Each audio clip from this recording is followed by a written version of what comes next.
देख रहे हैं इतिहास व आंदोलन का प्रतिबद्ध अम्बेडकर जनसंचार। मेरा नाम नवीन नारायण है और मैं पिछले कई साल से भारत के और खासकर राजस्थान के घुमंतू समाज के मुद्दों पर काम करता रहा हूँ।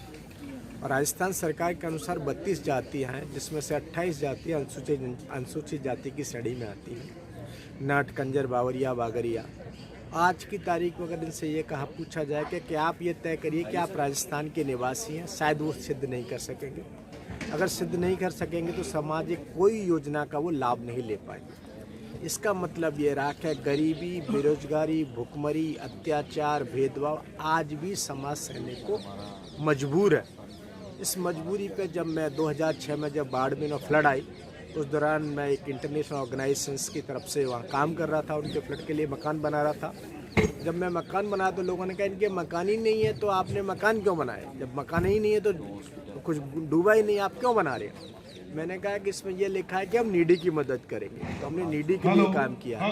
उसके बाद में मैंने कालबेलियों पे काम किया, उनके रिसर्च लिखा और डेटा इकट्ठा किया। फिर एक अंतर्राष्ट्रीय स्प्रिंगर पब्लिकेशन हाउस है, उसमें citizenship, chronic poverty and exclusion एक आर्टिकल लिखा। आज की तारीख में मेरा पूरा काम ये रहता है कि जो समाज में खासकर घुमंतू समाज के जो लोग हैं, उनके घुमंतू समाज के लोगों की पहचान मिले, बेरोजगारी दूर हो, अत्याचार दूर हो और इंसान के तौर पर वो स्थापित कर पाए। इतना प्रयास मैं कर सकता हूँ तो मैं तीनों स्तर पर प्रयास करता हूँ। लोगों को जागरूक करने के लिए तो राजस्थान के कई राज्यों में कई जिलों में मैं गया, और राजस्थान के बाहर भी कई राज्यों में मैंने काम किया। कर्नाटका में भी काम किया और तेलंगाना में भी काम किया, कई राज्यों में काम किया। और आज की तारीख में मुझे लगता है कि हमको उनके बारे में सोचना ज़रूर चाहिए। और रेनके कमीशन, इदाते कमीशन ये कहता है कि टोटल पॉपुलेशन का 10% है, यानी राजस्थान सरकार में अगर 6 करोड़ जनसंख्या है तो इनकी जनसंख्या 60 लाख हुई है। लेकिन जब आंकड़े निकाले जाते हैं, जो कि केवल अनुसूचित जाति के आंकड़े भारत सरकार के पास होते हैं, राज्य सरकार के पास होते हैं और दूसरी जातियों में मिलते हैं, केवल 59,000 है। इसका मतलब है इनविजिबल पीपल है, बिल्कुल बाहर है, हाशिए पे, उनकी पहचान तक नहीं है। ये स्थिति को हम सारे लोगों को एक साथ जोड़ के काम करना चाहिए। तो लोगों को जागरूक करना, सरकार की योजना तक पहुंचाना। तो ज़्यादातर काम चूँकि मैं कर रहा हूं, हो नहीं पा रहा है, तो कोशिश करता हूं कि कम से कम अंतर्राष्ट्रीय यूनिवर्सिटी में पहुंचे, चाहे हार्वर्ड यूनिवर्सिटी, चाहे कोलंबिया यूनिवर्सिटी, चाहे ऑक्सफोर्ड यूनिवर्सिटी हो। So I am trying my hard. और ये केवल यहाँ से 1200 साल पहले यहाँ से राजस्थान से चले गए थे। अगर राजस्थान में कालबेलिया डांस है तो स्पेन में भी आपको फ्लेमिंगो डांस है। इसका ये दोनों का कनेक्शन कैसे स्थापित होता है, मेरा काम वही है, वही करने की कोशिश करता हूँ। आपको किस किस तरह की इस काम में परेशानी का सामना करना पड़ा? इसमें सबसे बड़ी परेशानी तो यही है कि जिस व्यक्ति को अगर मैं सरकार की योजना से जोड़ना चाहूँ तो सरकार की योजना में मुझे उनके पहचान पत्र लगाने हैं, आधार card, Jan Aadhaar card, bank में अकाउंट, उनके पास कुछ है ही नहीं। जब वो नागरिकता ही सिद्ध नहीं कर सकते तो योजना ले ही नहीं सकते। मूल काम यहीं अटकता है। अभी जब मैं बाड़मेर में धौलपुर में मोंगिया और वहाँ सपेरा बोलते हैं, राजस्थान के वेस्टर्न पार्ट में उनको कालबेलिया बोलते हैं, ईस्टर्न पार्ट में उनको सपेरा बोलते हैं। दे कांट प्रूव, सिद्ध नहीं कर सकते कि वो राजस्थान के नागरिक हैं। ये सबसे बड़ी चुनौती है। सरकार कुछ करने की कोशिश कर रही है लेकिन अपर्याप्त है और हम सबको एक साथ आना ही पड़ेगा। उम्मीद बहुत गहरी है। एक शब्द मैं कह दूं कि उनके नागरिकता नहीं है, एक शब्द है लेकिन इसमें ही सब कुछ बना हुआ है। अगर मुझसे पूछा जाए डॉक्टर नवीन नारायण आप कहाँ के हैं, तो मैं सिद्ध कर दूंगा ये मेरा मकान है, ये मेरा फ्लैट है, यहाँ मैं रहता हूँ, ये मेरी पढ़ाई लिखाई, ये मेरी यूनिवर्सिटी का, वो नहीं सिद्ध कर सकते। ये बड़ी प्रॉब्लम। भारत सरकार द्वारा कौन कौन सी योजनाएं घुमंतू जातियों के लिए बनाई गई हैं? हाँ, भारत सरकार ने योजनाएं तो बनाई। मैं आपको बताता हूँ कि पहले काका कालेलकर कमेटी बनी, उसके बाद में अय्यर कमेटी बनी, कई कमेटियाँ बनी।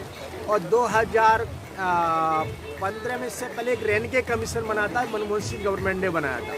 मनमोहन सिंह गवर्नमेंट ने जब रेनके कमीशन बनाने का रिपोर्ट सबमिट करी, जब 2015 में हम लोगों ने कोशिश करी सरकार के साथ में कि आप इनको लागू कर दिए, तो सरकार ने ये कहा, जो वर्तमान उस समय की सरकार थी, उसने ये कहा कि भाई रेनके कमीशन ने जमा किया है वो अभी केवल पार्लियामेंट में टेबल नहीं हो पाए, इसका मतलब है ये किसी में कुछ काम का नहीं। फिर उन्होंने दोबारा कमीशन बनाया, उस कमीशन का हम रेनके कमीशन रखा, इदाते कमीशन रखा, रेनके कमीशन, और बात केवल वही थी। और जब वो रिपोर्ट 2018 में सबमिट करी, 2018 के बाद सरकार सुनने के लिए तैयार हो गई है, और बस इतना ही कह सकता हूँ, सुनने के लिए तैयार हो गई है, मानने लगी है, पर करने क्या लगी है, कोई बड़ी योजना नहीं है। आज की तारीख में सबसे बड़ा कन्फ्यूजन जो उभर के आता है वो ये है, अगर आप मुझसे पूछा जाए कि मेरी लीगल आइडेंटिटी क्या है किसी भी व्यक्ति की, या तो अनुसूचित जाति का, अनुसूचित जनजाति का, या ओबीसी का, या जनरल है, इसका मतलब है कि denotified is not a legal identity. अगर आप उनको डिनोटिफाइड कहते हो, उनकी कोई लीगल आइडेंटिटी ही नहीं है। जब आपने उसको लीगल आइडेंटिटी घोषित किया तो आप कैसे उनके कर सकते हैं। राजस्थान में 28 में से 5 जाति हैं ओबीसी में आती है, जिसमें गाड़िया लोहार है, जिसमें रायका हैं, जिसमें देवासी हैं, ये सब, और एक और समुदाय है रायका के अलावा, देवासी भी कभी कभी उनको बोल देते हैं। ये कभी हो ही नहीं पाए। तो ये बड़ी सबसे बड़ी प्रॉब्लम है कि वो सिद्ध नहीं कर सकते। सबसे बड़ी प्रॉब्लम, वो सिद्ध नहीं कर सकते कि वो भारत के नागरिक हैं। जब नागरिकता ही सिद्ध नहीं कर पाएंगे तो डेमोक्रेटिक कंट्री के कौन सी योजना का फायदा ले पाएंगे। चाहे आप बना के कोई भी योजना रख लिए, नथिंग विल रीच टू। क्या आपने कोई किताब भी लिखी है इस पर?